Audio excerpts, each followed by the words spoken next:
Whenever you're starting a small business, as an entrepreneur, you often don't really understand the legal issues that you need to be mindful of when starting your business. So, this week, you will watch another module from the SBA training series. As an entrepreneur, you really need a good understanding about the different rules and regulations that you will need to follow whenever you get your business started. This includes understanding federal, state, and local requirements in regards to income tax, sales tax, and permits. You also need to understand the regulations for hiring, paying, and firing employees. There are also environmental regulations that might impact your business. So, depending on what kind of business it is that you're starting, you'll want to make sure you understand those regulations as well.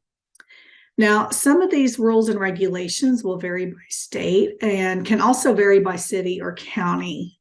Therefore, it's really important that you understand the specifics for your location. You can often find this information on state websites such as the Secretary of State, the website for your particular city or your tribe.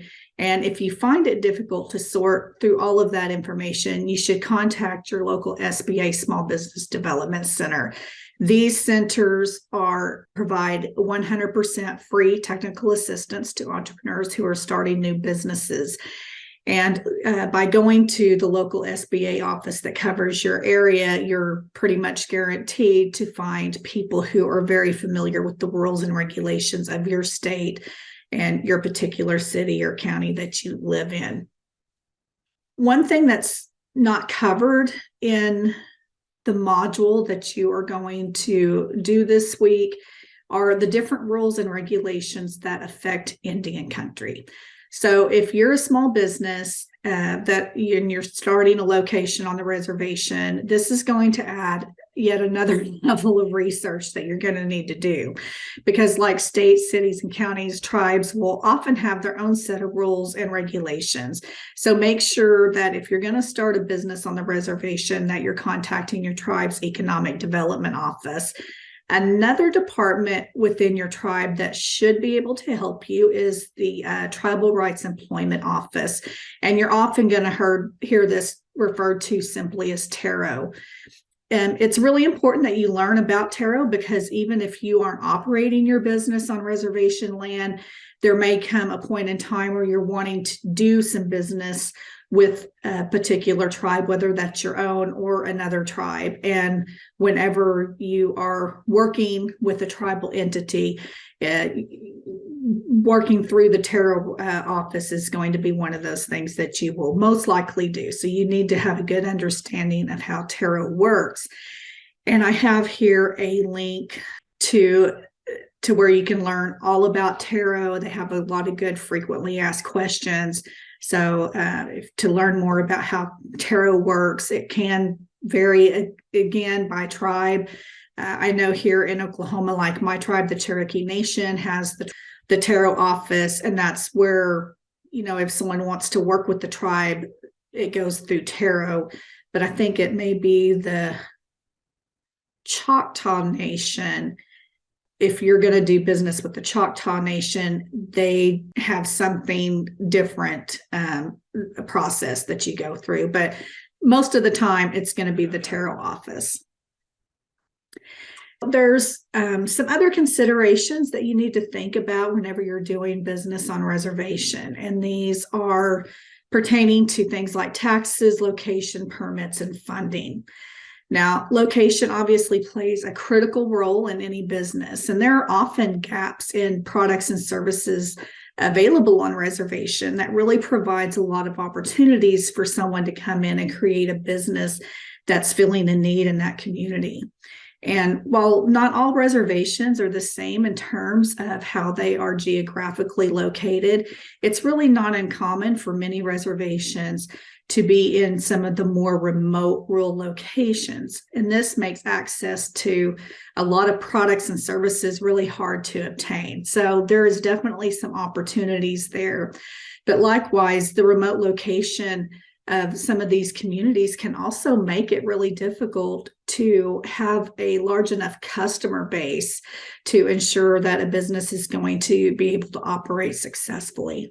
This is one reason why e-commerce is really becoming a great option for product-based businesses. So in Native communities, we have a lot of artists and craftsmen, for instance, and those artists and craftsmen can really take advantage of e-commerce by starting online businesses and reaching people, worldwide. In regards to taxes, some individuals want to start a business on reservation because they believe it relieves them of all tax obligations. And while it possibly can relieve you of some tax obligations like state or city tax, everyone has to pay federal taxes.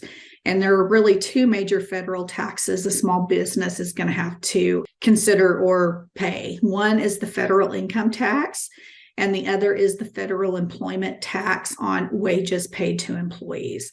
Now, I am not a tax person. And again, I'm trying to reiterate that wherever you live and start your business, not all rules and regulations are exactly the same. But again, the federal rules and regulations are going to apply to everybody. And so what it says on the IRS website is that a federally recognized Indian tribal government is not subject to federal income tax. Okay. This means the tribal government itself. It does not mean you as a Native entrepreneur. So this pertains only to the tribe. So while they are not subject to federal income tax, they do have to pay employment tax on wages paid to their employees. So members of a federally recognized Indian tribe are subject to federal income and employment tax and the provisions of the Internal Revenue Code like any other United States citizen. In most situations, members of federally recognized tribes who work for an employer or who are self-employed and subject to federal income taxes on wages and self-employment income earned. The amount received from an employer is reported on the wages line of the individual's tax return, while if you're paying yourself as an entrepreneur, income is reported on the Schedule C, which is a profit or loss page that's within your individual income tax return. And they are both subject to income and FICA tax. So if you want to learn more about the federal tax guidelines specifically for Indian country, you can visit the IRS website. I have the link here, and that will explain a little bit better, at least from the federal perspective, what your tax obligations are going to be. Now, in regards to state sales tax and state income tax, there are some exceptions. And if you would like to learn more about the regulations regarding the particular sales tax exemption on reservation lands within your state, then you need to contact your state's taxation department. Permits are another area where there could be different requirements that you will need for your business. So let's just say, for instance, you're a beautician and you want to start a mobile salon. This is probably going to be illegal at the state level because, well, you do have to be licensed, but also like for mobile salons, a lot of mobile salons, like where I live, they can only do haircuts, but they can't do have any kind of chemicals. And they are not allowed to go into people's homes to provide hair care. But yet if you're living and operating on reservation land, the tribe may not have any of those requirements. So you may be able to go into people's home to provide haircuts and hair color and all that kind of stuff. So again, just if you are on reservation, there is the federal level that you'll have to understand. You'll have to understand how the state taxes and regulations are going to affect you. But most importantly, you need to make sure and work with your tribe to understand what rules and regulations apply there on the reservation. Now, remember, even if you have a business on reservation, if you're going off reservation to do business, then those state and other regulations and laws are going to kick in at that point. So you need to be aware of that. The final thing about operating a business in Indian country is in regards to funding. And the bad thing is that for those of us who live on reservation, we're not often able to collateralize loans. So therefore, a lot of banks will not lend us money because, we can't put our home up as collateral. We can't put our land up as collateral because that land is in trust. So there are definitely a lot of barriers for Native entrepreneurs who are needing to seek loans and stuff to do business in Indian country. And that actually goes into kind of another whole spiel. So I'm not going to go any deeper into that.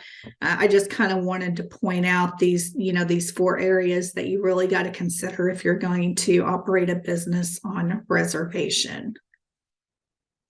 So that is it. I hope you found this information helpful to you. And if you have any questions, you're always welcome to reach out to me, and I'll try to help you as best as I can.